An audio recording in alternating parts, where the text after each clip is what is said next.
kayo dito, may kukwento ako. Para at least medyo masaya.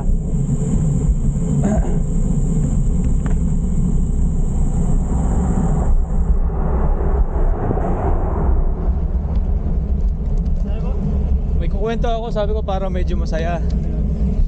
Yung may 3 taong namatay napunta sa langit. Jay, nakikinig ka? Eh pagpunta na doon, siyempre hindi ka naman makakagad pupunta sa makapapasok, di ba? Nandun si San Pedro. Sabi niya, oops, saan kayo pupunta? Eh papasok po. Hindi pwede yan, sabi ni San Pedro. Sabihin mo muna sa akin, anong kinamatay mo? Ba't nandito ka? Sabi nung and then yung una, sabi niya, San Pedro, kaya ako namatay dito kasi yung asawa ko nahuli ko, nanlolo ko, galit na galit ako, sabi niya. Ganun ba? Sabi niya. Ang sakit naman pala nangyari sa'yo, sabi niya. Paano ka namatay? Sabi niya. Ito ba si Jay? Paano ka namatay? Sabi niya. Baka alam mo na to eh. Hindi pa. Kaya tama.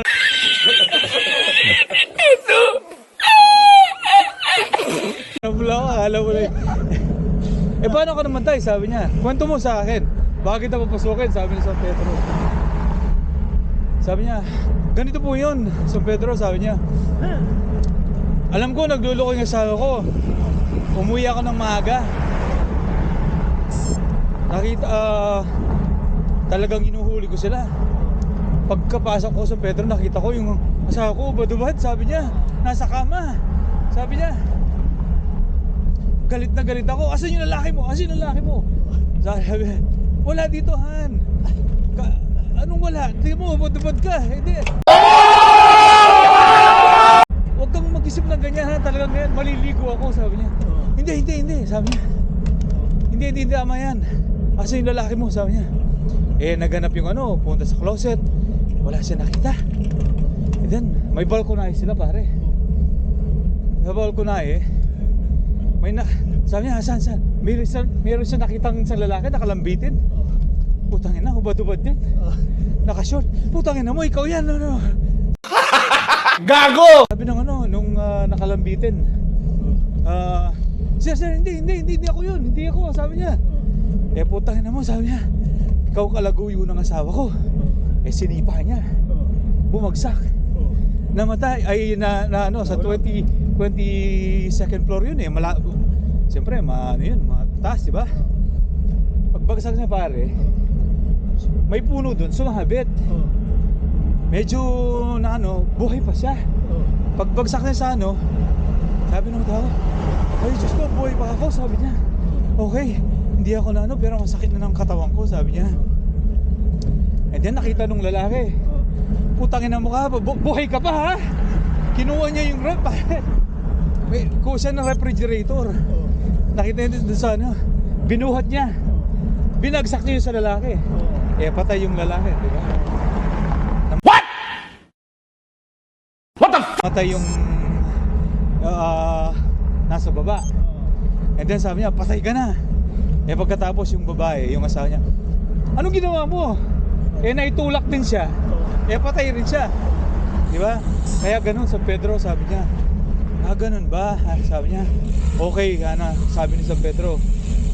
Wala kang kasalanan dyan. Kasi inano ka ng asawa mo. Pasok, sabi niya. Pasok siya. Yung pangalawa, San Pedro, sabi niya. May stop sila, pare.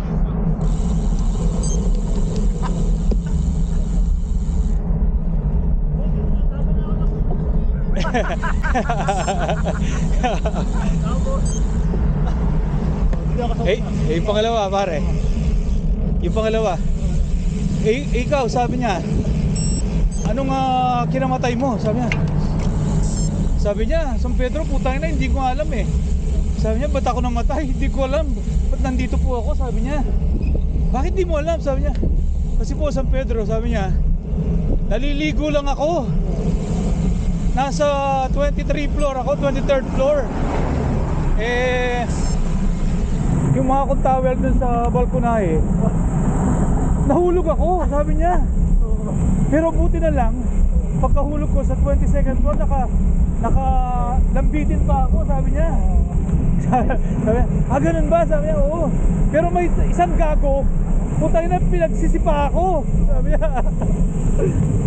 Dali, magkasado ka mabilis. Dahil pinagsisipa ako, hindi ko alam bakit. Galit na galit, sabi niya. Pero nahulog ako, pero buhay pa ako, sabi niya. Nahulog ako, buhay ako. Pero pagtingin ko sa taas, San Pedro, may nakita akong puti, maliit, palapit ng palakit, lumalaki, sabi niya. Putay na refrigerator. Bumagsak sa akin, doon po ako namatay, sabi niya. Ganun ba? Sabi niya. Wala kang kasalanan, Niho, sabi niya. Sige, pasok ka. Eh yung pangatlo, pare. Sabi ng pangatlo, ikaw, paano ka naman namatay? Sabi niya, San Pedro, huwag niyo mong sasabihin sa dalawang nauna, ha? Bakit, sabi niya? Bakit? Sabi niya, kasi po ako yung kalaguyo nung di ba ayos? San Pedro, ako po yung nasa loob ng ref. Putang ina, kaya po ako namatay, sabi niya. Ako yung kalaguyo. Pinasaludoan kita. Hey!